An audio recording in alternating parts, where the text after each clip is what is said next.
एक बहुत सुंदर संरचना संतोष यादव जी के लिखल गीत अपने सबको सुना रहा छे।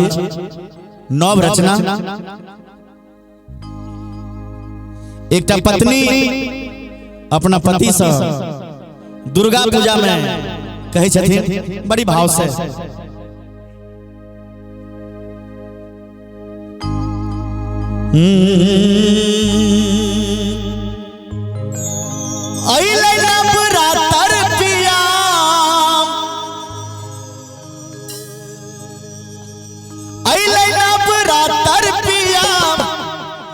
हर चलू ने बजरिया से लेने यही भैया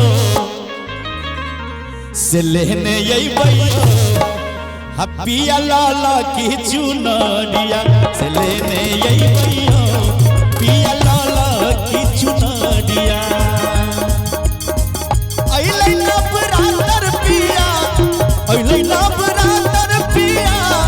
चलू ने बजरिया से लेने यही भैया से लेने यही भैया पिया लाला की चुनरिया से लेने यही भैया पिया लाला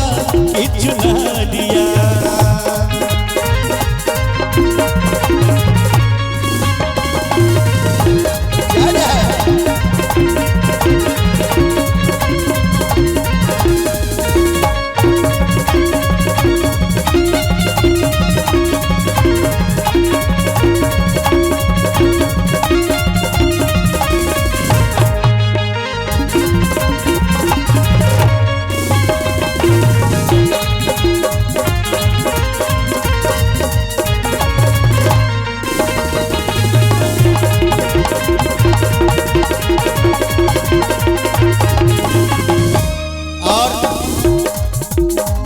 पत्नी अपना पति से कहे छे गैया के गोबर अइहा गंगा जलावा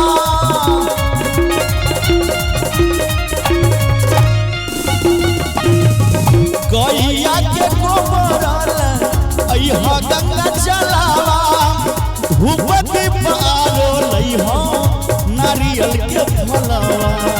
धूप दीप आरो लइहा नारियल के फलवा हमरो लइहा पिया हमरो लइहा पिया केरुआ रंग के सरिया से करबे करबैया पिया या बकी नवरात्र से करबे करबैया पिया या बकी नवरात्र।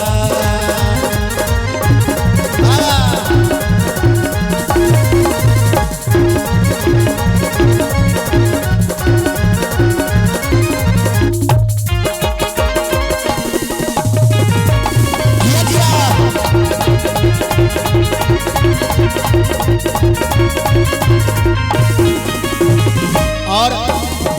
बड़ी भाव में पत्नी अपना पति से कहे छथिन मैया चरनिया में कलशा बैसाया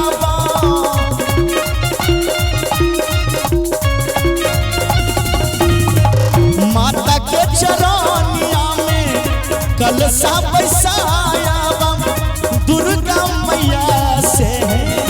अर्जी लगाया श्यामा मैया से अर्जी लगाया लाल लाल चुनरी पिया पिया लाल लाल चुनरी पिया मैया के चढ़ाइबे से खेलबे करतैयो से खेलबे करतैयो। हुनकर पति कहे छे की खेलते से खेलबे करतैयो हपिया गोदी में लाला नवा से खेलबे करतैयो पिया गोदी में लाला नवा।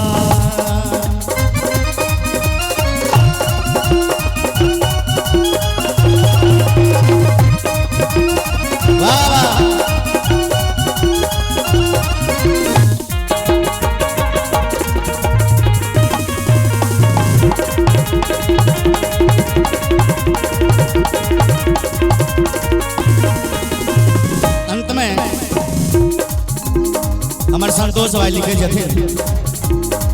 संतोष यादव मैया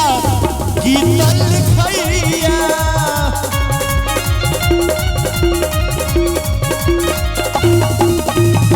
संतोष यादव मैया गीत लिखैया शंभू यादव गायब सुनबैया माँ शंभू यादव गायब सुनबैया साझ सवेरे मांगे साझ सवेरे मांगे आरती उतारा वैसे अइबे करतैयो की एतै से अइबे करतैयो हम मैया मिथिला नगरिया से अइबे करतैयो पिया मिथिला नगरिया अइलै ना बरातर पिया अइलै ना बरातर पिया चलू ने बजरिया से लेने अइबैया से लेने अइबैया